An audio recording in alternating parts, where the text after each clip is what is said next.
Hello everyone, this is Alkama. Currently, I'm in third year of MBBS in Government Medical College Sindhudurg. So guys ये topic बहुत ही important है कि हम लोगों को कॉलेज कब से ज्वाइन करना है कॉलेज अलॉट होने के बाद। क्योंकि अगर आप देखेंगे तो जो महाराष्ट्र स्टेट का रूल है वो कॉलेज में जब आप फर्स्ट ईयर में आए हैं, अगर आपको फर्स्ट ईयर का जब आपका यूनिवर्सिटी का एग्ज़ाम होगा एंड में, देन उसमें आपको बैठने के लिए एक अटेंडेंस भी इम्पॉर्टेंट फैक्टर होता है, जिसमें से आपकी थियरी की जो क्लासेस होती हैं उनमें मिनिमम 75% अटेंडेंस होनी चाहिए। एंड जो प्रैक्टिकल आपके होते हैं फर्स्ट ईयर के उनमें मिनिमम 80% अटेंडेंस होनी चाहिए, ये कंपलसरी है। अगर आपके थियरी एंड प्रैक्टिकल में 75 एंड 80 से एक भी परसेंट अटेंडेंस कम है, देन एग्जामिनर के हाथ में है कि वो आपको रोक सकता है। एंड आप कितने भी पावरफुल हों, अगर एग्जामिनर नहीं चाहेगा तो आपको नहीं बैठने देगा, आप कुछ नहीं कर सकते। वो अलग चीज़ है कि आपकी अगर 1 से 2% कम हो रही तो एग्जामिनर नहीं रोकता है आपको, एलिजिबल कर देता है यूनिवर्सिटी एग्ज़ाम के लिए, बट उसके हाथ में होता है कि वो रोक सकता है। ठीक है, तो आपको मौका नहीं देना है, स्टार्टिंग से अपनी अटेंडेंस अच्छी करके चलना है।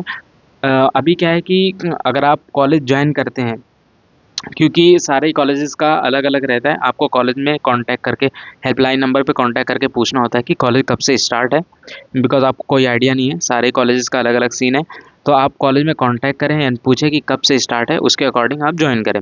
सपोज़ अगर 15 से सपोज़ 20 से स्टार्ट है एंड अगर अभी दिवाली की छुट्टी भी लगने वाली है, तो आप 10 to 15 डेज़ स्किप कर सकते हैं, बट उसके बाद आपको कंटिन्यू रहना होगा। ठीक है, वो जो कि पॉसिबल नहीं होता है, बिकॉज फर्स्ट ईयर में काफ़ी सारे बच्चे जो रहते हैं वो कॉमन ऑफ लेते हैं, मीन्स सारी बैच ही कॉमन ऑफ लेती है। ठीक है, तो आपकी अटेंडेंस आपको शॉर्ट नहीं करनी, इसीलिए स्टार्टिंग से मेंटेन करके चलना है। तो अगर आपको पॉसिबल है, अगर आप नियर बाय कॉलेज के रह रहे हैं एंड अगर आपको पॉसिबल आप जा सकते हैं तो अभी से आप जाएँ। ठीक है, और बहुत सारी चीज़ें भी मिस ना हो इसीलिए और भी जाएँ। तो स्टार्टिंग से अपनी अटेंडेंस अच्छी करके रखें, बिकॉज क्या होता है ना कि अटेंडेंस एक तो कंपलसरी रहती है 75% एंड 80%। ठीक है, एंड मार्क्स भी कुछ एलिजिबल मार्क्स भी होते हैं। सपोज 100 मार्क्स का पेपर हो रहा है, देन आपको मिनिमम 40 मार्क्स लाने ही होंगे। 50 मार्क्स पासिंग रहते हैं, मीन्स अगर आपके 50 मार्क्स आ रहे हैं 100 में से, देन आप पास हैं वो पेपर में। अगर आपके 40 मार्क्स आ रहे हैं, देन आप फेल हैं, बट आप यूनिवर्सिटी में बैठ सकते हैं।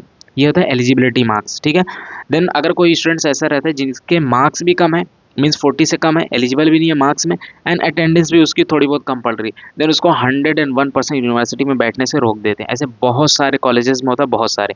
ठीक है, कुछ एक्सेप्शन ऐसे होते हैं, कुछ एचओडीज मिल जाते हैं जो अच्छे रहते हैं, वो जिनकी दोनों भी कम रहती है उनको एलिजिबल कर देते हैं, बट ऐसा बहुत ही रेयर होता है।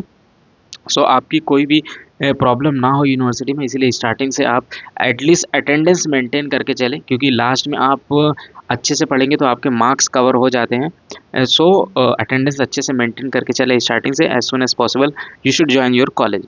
ठीक है, आप कॉलेज से कांटेक्ट करें। एंड अगर आप फर्स्ट टाइम चैनल पे विजिट कर रहे हैं तो चैनल को सब्सक्राइब कर लें। कोई भी और भी अगर आपके डाउट है तो मुझे इंस्टाग्राम पे फॉलो करके मैसेज कर सकते हैं। मिलते हैं नेक्स्ट वीडियो में, बाय।